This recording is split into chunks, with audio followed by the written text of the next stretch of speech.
You know as much about the nomination process as anyone, although perhaps you're less familiar with being on that side of the table.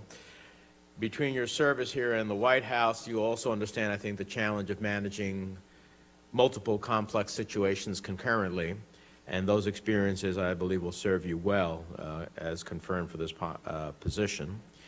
Your nomination as Deputy Secretary of State comes at a time when the United States is facing a range of critical challenges, from Ebola in West Africa to Russian aggression in Ukraine, to the challenge of countering ISIL in Syria and Iraq, to Iran's continued quest for a nuclear weapons program. And at the same time, we are seeking to forge new global partnerships with India in the Middle East and Asia, and looking for opportunities to expand American exports and business opportunities. So there will be no shortage of critical issues that you'll face. Each will require your full attention and the full attention of this committee, and I look forward to hearing your views on all of these issues and working closely with you on issues of mutual concern should you be confirmed. Foremost on our national security agenda is countering the barbarity of ISIL, whose terrorist ambitions threaten our national security as well as the stability of the entire region. And I'd like to hear from you today about the administration's views on a new ISIL-specific AUMF. I was hoping that the committee would hear from Secretary Kerry and/or Secretary Hagel this week on the President's announced plan to work with Congress on a new AUMF, an authorization for the use of military force, but that did not happen. I continue to believe it is incumbent that Congress take the lead in authorizing the use of force. And in my view, any prolonged military campaign requires a new congressionally approved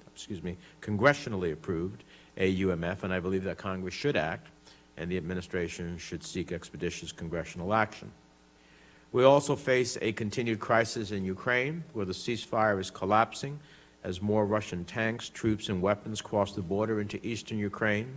And in my view, it's time to provide defensive, lethal military assistance to Ukraine and escalate pressure on Putin. Sanctions are impacting Russia's economy, but Putin continues on a reckless path, and all indicators point to an imminent offensive to carve out a land bridge to Crimea. I believe we must be willing to raise the cost to Putin, which will only come to the provision of defensive, lethal military assistance to the government in Kiev. Clearly, that's just the beginning of a long list of challenges. The diplomatic calculations are complicated, and all of these challenges will be part of your portfolio as the Deputy Secretary of State.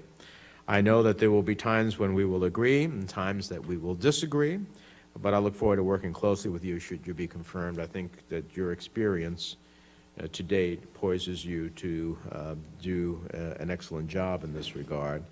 And I look forward to the answers to your questions, but unless they surprise me, I look forward to supporting you. Senator Corcoran.